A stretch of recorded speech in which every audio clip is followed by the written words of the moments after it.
بہت سارے گناہ ہیں، لیکن خطرناک ترین گناہ ایک تو سب سے بڑا گناہ، مولا سے پوچھیں گے نا گناہ کبیرہ کیا ہے، مولا نے فرمایا کہ گناہ کبیرہ ہر وہ گناہ کبیرہ جس کو آپ چھوٹا سمجھ لو۔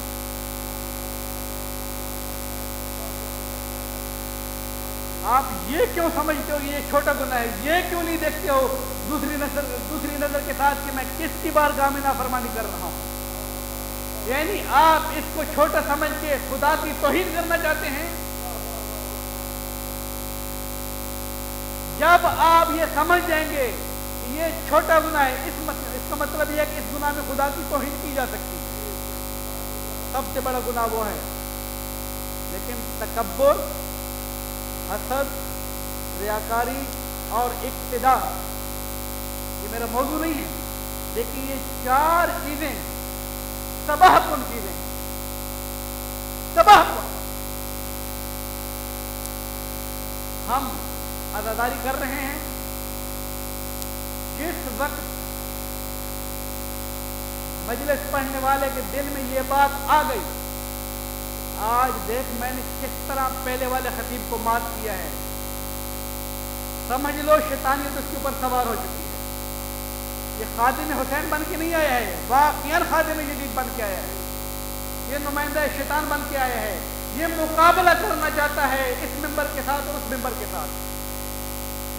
بالکل اسی طریقے سے اگر بانیان کے ذہن میں یہ خیال آ جائے،